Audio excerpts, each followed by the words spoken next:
كل الواحد ما يقوم بشهر اجازه تبص تلاقي الشائعات طلع. الا السنه اللي فاتت بقى كانت اشاعه في غايه الغرابه.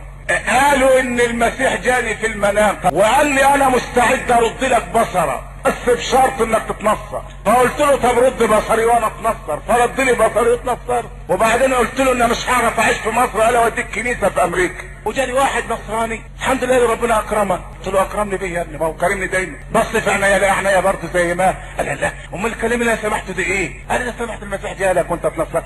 طب زي بعض ده معقول ما فيش حاجه. انما يجي لي واحد مسلم بعد ما صلى وراء الجمعه وبيهبط في ودني بيقول لي انت من حق اتنصرت يا الشيخ.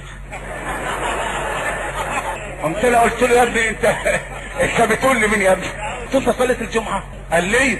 قلت له ما ورا مين؟ قال لي وراك. قلت له عيد الصلاه. اخصى عليك اخصم عليك.